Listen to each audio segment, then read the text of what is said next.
Second chapter, verse 1 through 11. Squirrel, right? My goodness. Let me open this one. Second chapter, verse 1 through 11.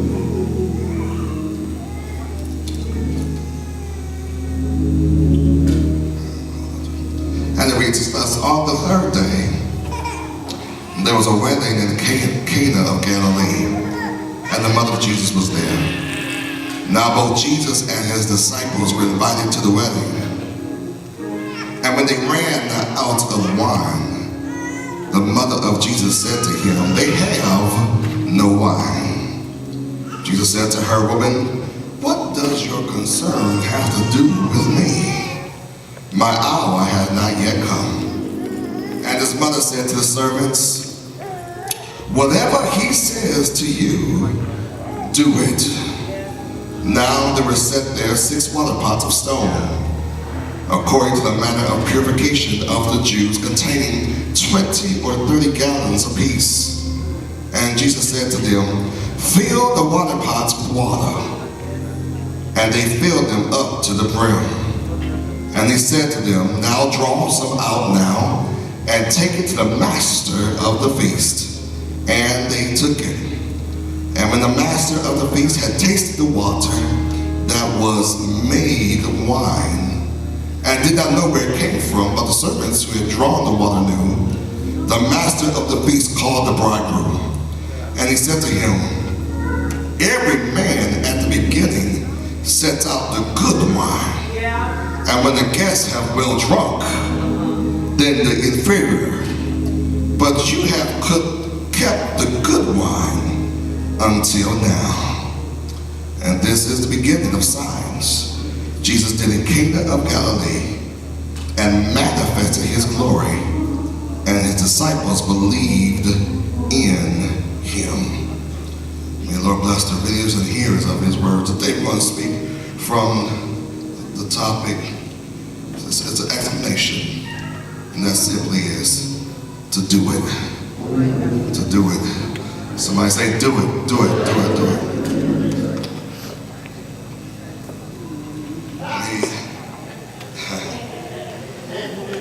Lord bless the reader. Bless us. Bless those that hear this word. In Jesus' name we pray. Amen. Amen. Somebody say, do it. So I come to you, I gotta admit a few things to you. There's one thing, my wife will be very happy to let you to hear this, but I am a self-proclaimed expert procrastinator. Anybody know what I'm talking about? I am a procrastinator. I knew I was gonna get an amen from Mother Rose right here, and anybody else has kind of worked with me, but I make it a habit to wait on the last minute to do mostly everything, and of course my wife, my beautiful, dutiful wife, hates this aspect of me. And whenever she's waiting on me, her whole countenance just changes when she sees me getting ready, when she is already ready. And she just sits there, she just stands and looks at me. And I'm like, it doesn't help. It doesn't help you looking at me. Well, I mean, it's not gonna make me hurry up. In fact, I'm just gonna slow down because you're looking at me. So for over 25 years, I've tried to convince her that all of this here, this right here, this takes time. This takes, you know what I'm saying? It takes time. It takes time to get this fine, y'all. Come on. Jesus, have mercy. And I don't know why after 25 years, she still ain't buying it. She still ain't ain't buying it. So now unfortunately, I have passed down the street to my son, Reverend Porter. He's in the back somewhere hiding, and Reverend, he has seemingly taken this to a whole nother level. He really has. I mean, he is officially our last minute Larry in our family. It's going from homework, chores, no matter what it is. Reverend is going away to the last minute. This morning, we're all ready to go. Here comes Reverend. Last minute Larry. Oh, hi, Reverend. How you doing? Just about to see if you were actually paying attention. You're going to remember this sermon. Amen. But Reverend is going to wait until the very last minute to do whatever he needs to do, simply because it just ain't time. Yeah, just ain't time yet. Now, I've had some time, Mother Rose, to think about this, and part of my procrastination. I've thought about this, and I believe I have diagnosed that the reason for my procrastination is because I want to make sure that everything's perfect. I need everything to be set in order and be perfect. If it's not perfect in my mind, in my heart, if I don't feel well about it, then, it's just I'm not ready yet. I'm not ready to take action on that thing. It's like packing. I travel a lot. I hate packing. Packing is the worst. It is.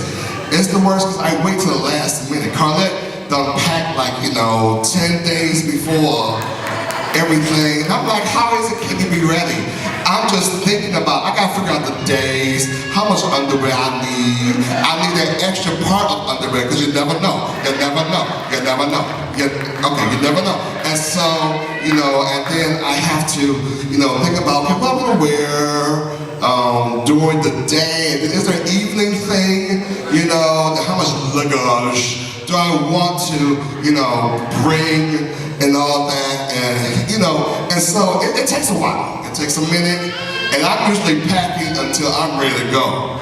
I'm like up to the point, and then I'm like, oh, okay, now I'm ready, because I'm a perfectionist. At least that's how I'm diagnosing this in my mind, and you're not buying it along with my wife. And so, anyways, I think I'm pretty good at being last minute. Okay, that didn't come out right. I got this section right here. That ain't helping, Miss Janet, come on. That ain't helping me at all. I don't know why, why y'all don't appreciate the skill set that I have honed throughout the years. Procrastination. Some of you may say, Pastor, you just kind of a little lazy on some things. See, what is that? My goodness, all of you. I'm trying to be transparent, and you all are, oh God, I'm sweating here. I'm sweating. Anyways, lazy, or just have developed the mindset to put something off until you really need to do it. Okay, I like to do that, especially something you don't want to do, like packing. Yeah, that's about it. And so there are times when we all find ourselves procrastinating. We all procrastinate. Even my lovely, dutiful wife, she procrastinates at times. And so I will leave that from there. But and it's mainly because of the uncertainty of the situation we're about to go into. Either don't want to deal with that thing, or we know it's going to be challenging, we know it's going to be hard, it's something we don't want to do, we just put it off, that'll be fine. Especially with big things, where, you have to have a hard conversation. We'll put that off with a person because we don't want to go through the fields, all the fields that they have, and making hard decisions, significant life decisions. It's hard to change on some things. There's some things that are just hard to change. We change every day, but then there are some things we just want to put off.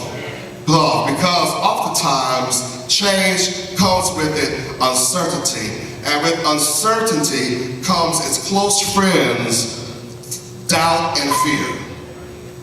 That means, I don't know how I'm going to get this thing done. I'm not sure. I'm doubting my skill set, I'm doubting my ability, I'm doubting if God's going to be with me this time. It seems like I've taken up all of these times, all my chances. How many of you can testify you have done past your second chance like 5,000 years ago? Okay, you're not gonna live, but 5,000 years ago, you were like, I'm gonna pass my second chance. I'm on my 1,002,300. Come on, wave your hand. Anybody know what I'm talking about? And so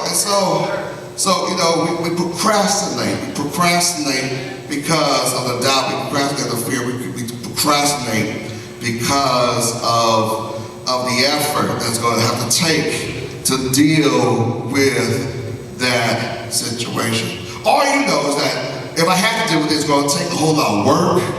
It's going to take a lot of time, a lot of effort, and a whole bunch of faith that I just don't currently have at the moment. So you put it off as long as you can to not deal with it. All of us have been there. Huh? Can I get an amen? All of us been there. Some of us are even there now. We have decided to not take action, to procrastinate on something we could have done at the top of the year. And now we find ourselves all the way in December. Near the end of the year, regretting, oh man, what you should have done at the top of the year. Now it's the first Sunday of December, and instead of celebrating, you're like, oh man, I should have done this. Oh man, I should have taken care of this. And when we start getting to that mindset, it tends to spiral, and we start blaming everything and everybody else except ourselves. We blame the job. Well, they just would have treated me right. I would have not gone off, and maybe I would come in on time. I ain't saying nothing, or we blame the kids. Too busy. Their schedule. Kids got a schedule. And expensive. And so they just take up time and all that. Maybe it's the kids' fault. Okay, blame our money. We never have enough money to do what we want. So we blame us not having money, but you did go on that trip. Maybe so blame the government. We have to blame the government. It's all Trump's fault. Everything's Trump's fault. I mean, it's pretty much right, though. Everything is kind of Trump's fault. But we blame Trump. It's an easy out. Easy to blame Trump. We just blame, it's Trump. It's Trump. But then we find ourselves blaming life, blaming the church, and then come down to blame God himself. Yeah. Lord, you said at the top of the year, you're going to exceed our year. It's going to be a big year for me, and I ain't seen nothing yet. I haven't gotten my blessing yet. You haven't worked it out yet. You haven't made a way yet. Could it be that he opened the door and you didn't go through because you procrastinated, you put it off because you didn't have the faith, the effort, the time to work it out, to face that thing, that challenge that you had to face in order to get to what God has for you. Blame, somebody say blame. We blame others because we don't want to admit that it was our fault all along. Simply because we didn't have the faith enough to do it. It's my fault that packing gets on my nerves. I'm sitting there sweating at the last minute, hoping not to miss my plane because I deal with that packing situation.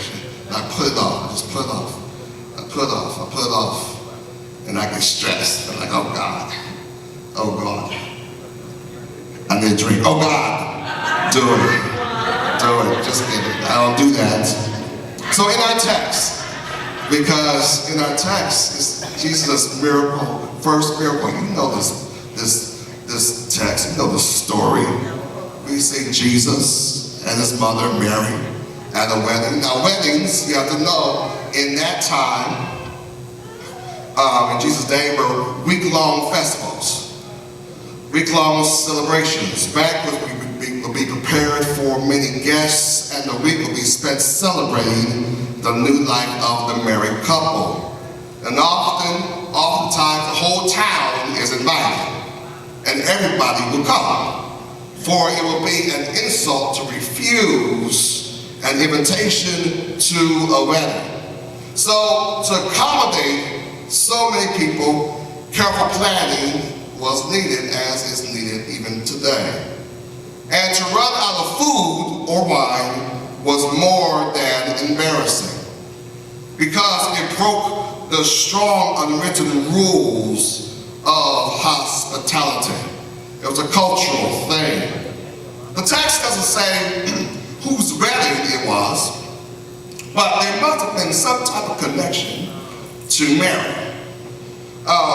or to her family for her to go out of her way and try to resolve this issue of there being no more wine. It's believed that Mary in this text is now a widow. Joseph is dead, he is gone, he's passed on.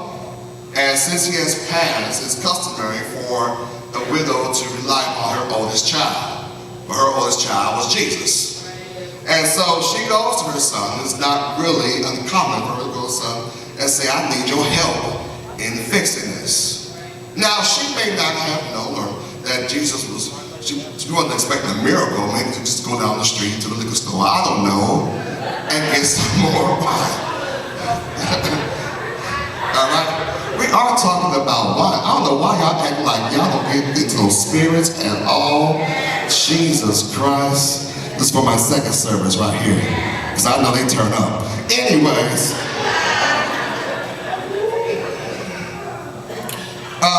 And she goes to him and says, Jesus, son, they have no more wine. I need you to help fix this. Fix it, Jesus. Now, Jesus, as an oldest son, he was 100% man and 100% God. So we find him in his human state. And he says to her, to his mama, he says, this ain't my problem. This is not my issue. This is not my problem. He says, what concern does this have to do with me? Tell them to send so-and-so down to the liquor store and go get, there's like 5 boxes on hold. They can just work that out. No. And without something must have happened between his response right there and his next statement. There's nothing in between. But my spiritual mind, my spiritual imagination says that there was some non-verbals going on. Where's my mama's at? Those non-verbals that that goes on between a mother and a child.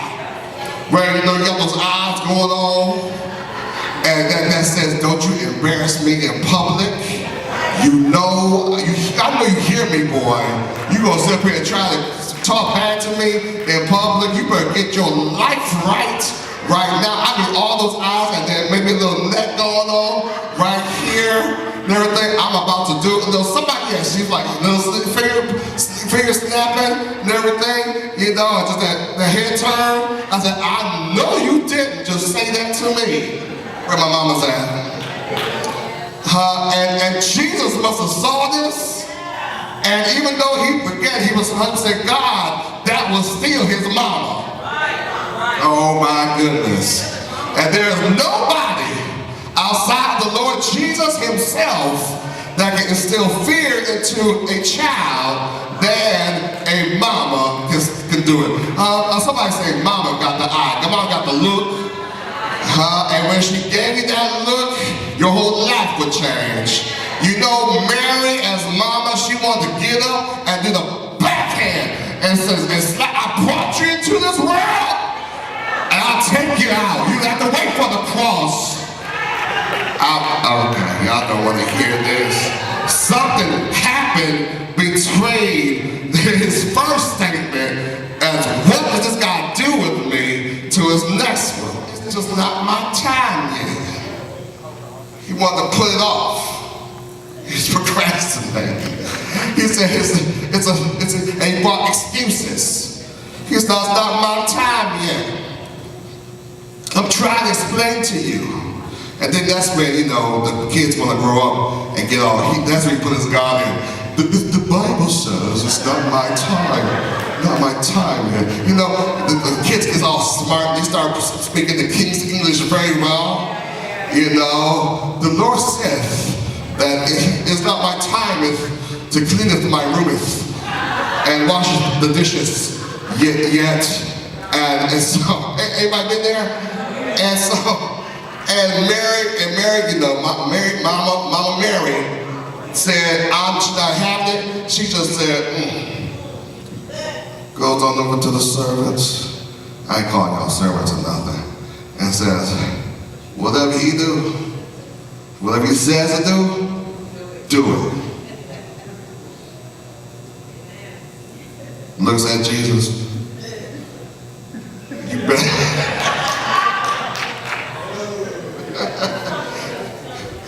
You better do something. And without no more excuses, without no more craziness, Jesus leaps into action. And he tells them immediately, go give me some water pots, fill them up. These are large, 6 water pots. He said, 30 gallons. 30 gallons, that's a whole lot of wine. But it's a week-long feast. And you got to do something for the town. All right, so he's trying to create beverage for the town. He can't go to the liquor store on this one. He has to actually, he said he has to actually do a miracle for this to work it out. And so it says, go fill up the water pots. Get 6 of them. And as you fill them up, he said, once you're done filling them up, he says, fill them up to the ground, and then draw some out and give it to the master of the feast, the wedding coordinator, whoever that is. They do this, they give it to him, and he's like, where have y'all been saving this? This is some good wine. Y'all been hiding this. You gonna wait till the end to bring this out? Where have you been hiding this? It's customary that when you are hosting something, that you are bringing the good wine out before they get drunk. So they can enjoy it. Y'all got quiet on this wine thing. This is the Bible. Y'all acting like y'all never even drank nothing. The devil is a lie. The man said it's top shelf. This is top shelf. Y'all playing with me. Man, I don't know why y'all playing. It's in the Word. It's in the Word. It's in the Word. He said it is top shelf that you're doing right here. Where have you been hiding this? Now, 2 phenomena happen in this whole story. One, we see Mary's faith. Mary's faith. Because here she understands that only her son can make this happen. She believes so much in her son and his ability that only Jesus could work this out for this party, this circumstance. She believed it so much. So her faith, she was like, I don't care what you're going to say to me. I don't care if you tell me no. I don't care if you tell me it's not my time yet or your time yet. Whatever excuse you give me, Christ, this is what I know. Only you can fix it. Only there are some things that only Jesus can fix it. And you, can I say this, maybe you went to the wrong person to fix it when you should have been going to God to work out your situation. Mary said, I believe, I trust you with this situation, with this problem. It's a big problem, and you don't embarrass nobody. We need you to fix this situation. And the Bible says, when Mary's faith left out, I mean, you don't see them say abracadabra. He's not laying hands on nothing. He just pour the water, and the water turns to wine in an instant, in a moment. And so he said, so you see, from her faith leaps out his obedience. The second phenomenon. First phenomenon, Mary's faith. Somebody say Mary's faith. The second phenomenon is Jesus' obedience. So from here, watch this. The Bible says it's possible to please him. Without faith, it's impossible to please God. And so when you act on your faith, when you have faith in God, you automatically move him from his current situation. So watch this. Many people think that God is moved by need, but he's not moved by need. Because he says the poor you have with you always. Have you ever wondered why he don't just heal everybody? Right.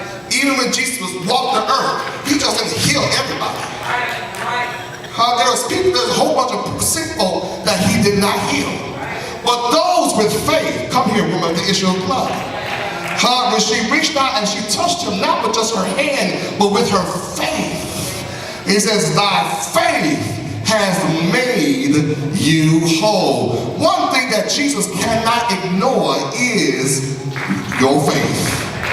Oh my goodness. Somebody say your faith, your faith, your faith, your faith. Your faith has to be at work. And that's one thing that Mary did, maybe unknowingly, she ignited Jesus to move because of her faith. When he moved out of obedience. Oh my goodness. He moved out of obedience. Somebody say obedience. And so he simply did what his mama said. She said, I need you to fix this. And because of her faith, he obeyed, and he said, okay, mama, I'm going to fix it. Without a word, he starts to fix it. And because of her faith and his obedience, we see a miracle happen. Now, we believe that the miracle is water into wine. You're like, oh my God. And that's a big miracle. But if there's anybody here that understands the wine making process, understand that the miracle is deeper than going and turning water into wine. Because water and going into wine, there's a process called fermenting. And so you can't have anything turn into wine until it goes through a fermenting process. Now, most fermenting processes, it takes at least a week for that, for that cheap stuff. A week. Y'all don't know. This is the wrong ground. Y'all too same for me. It takes at least a week to get grapes to ferment, so that you can have liquor. All right, okay, so Thunderbird and other stuff. All right, it takes at least a week for that to work. But for good wine, oh God, for top shelf, let me just talk to the bishop. Maybe we can just for top shelf good wine, it takes years for the fermenting process to occur. Now the Bible says when he took it to the masters of feast, the man said this was good Thunderbird. No, he didn't say that. He said this is good wine. You're missing it. You're missing it. So the miracle is not the wine. The miracle is time. So what did he do? In the process of pouring the water into the and taking a cup and taking it over to the wine guy. He accelerated time, years, and put it into moments. You done missed something right there. Oh my God, turn to your little neighbor. God's about to do something special for your obedience. Let me help you. See, it's your obedience. Well, let's break this down. So what happened is God takes the water, and he actually, a miracle is in time. He accelerates what would normally take years and puts it into moments. Turn your next neighbor. Get ready. He's about to blow your mind. He's about to blow your mind because you sit up here all mad and hateful and mad at God and blaming everybody else because you thinking that God doesn't have enough time to work out what he promised for you in this year. But I'm here to let you know that if you are obedient to God and if you have faith in God, God said, I'm about to accelerate your blessing so that you will get what would normally take 12 months, you about to get in 30 days. Oh goodness.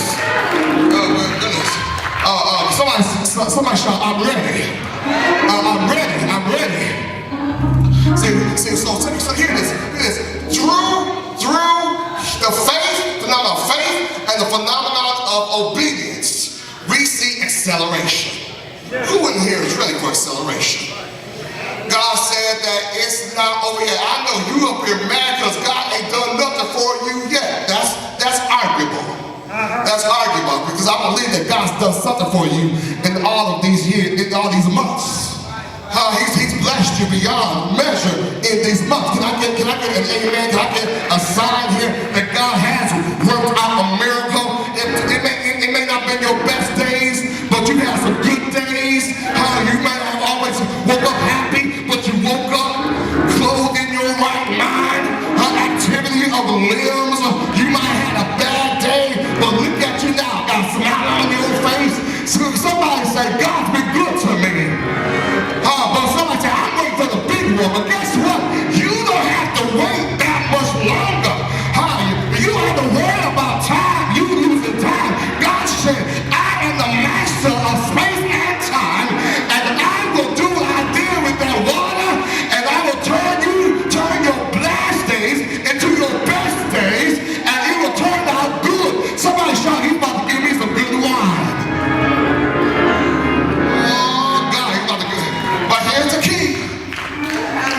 Here's the key.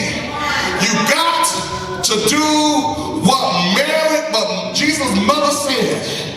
You gotta just do whatever he said to do. Oh my God. Turn to your neighbor, just do it. In this last month, in December, don't you procrastinate. Don't you be like Pastor T and procrastinate. Don't you wait, don't you put it off any longer. But you need to go ahead and just make up in your mind that whatever the Bible says, whatever God says for me to do, I'm going to go ahead and do it. I just need about 10 people to jump upon their feet and shout, I'm about to do it today. This is my month to do it. This is my month to shout it. This is my month to speak it. This is my month to give it. This is my month to sacrifice it. This is my month to believe on him. This is my month to trust in him. Look at 3 people say, just do it, just do it. Whatever he says. Whatever he says. Just do it. God is waiting for you to put some feet to your faith. I can be somebody who got some faith and created enough faith just to stop walking around and say, this is what I'm about to do. I'm about to take over this. I'm about to take over that. I'm about to work this. I'm about to work my faith. For whatever he says do, I'm about to do it. If God said do it, I'm about to work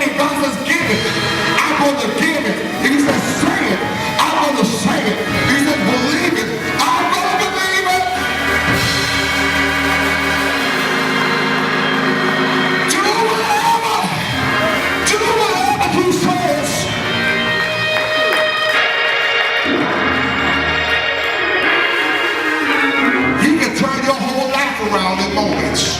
In the blink of an eye. All that thing that you worried 12 months on, guess what? God said, all I need is a moment. A moment of faith that you can believe that I'm the only one that can work it out. That I'm the only one that can make it happen. That I'm the only one that can open that door. That I'm the only one that can pour out a blessing. That you will have room enough to receive. And when you believe, that's when I move. And when I move, that's when you obey. Whatever he says to do, you need to do it. Turn to three people and say, do it, do it, do it.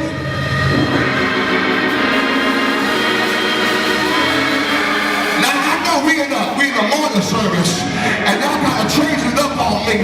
But I need you to go ahead and do something you don't feel like right now doing. I need to jump on your feet and give God a praise.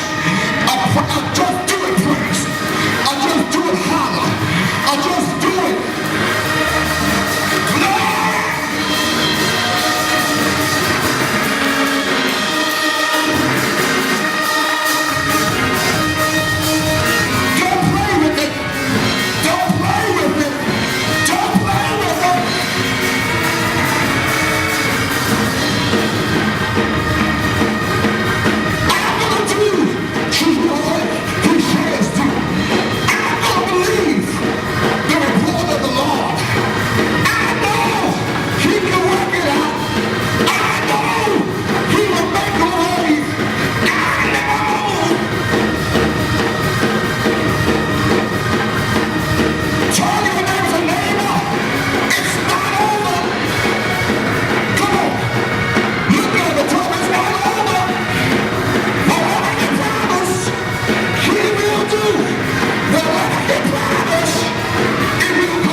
Your neighbor as a neighbor.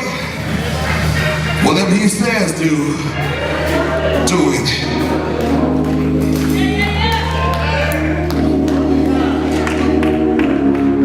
Many of us have been trying to outthink God.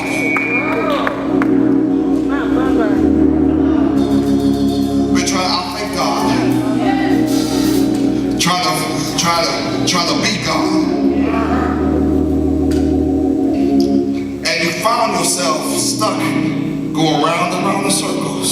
Yes, sir.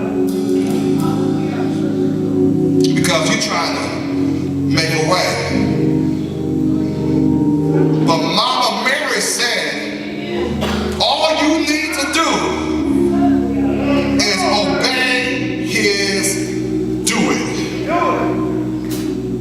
And when you obey, he'll make a way. Yes, he will. When you obey, you just do it. You open the door. Who can say he's done it already for me?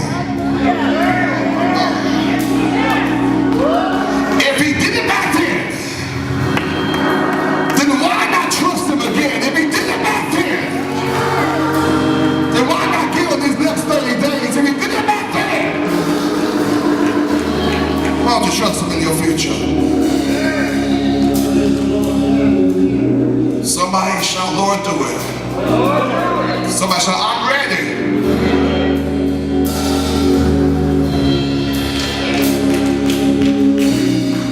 You've been procrastinating.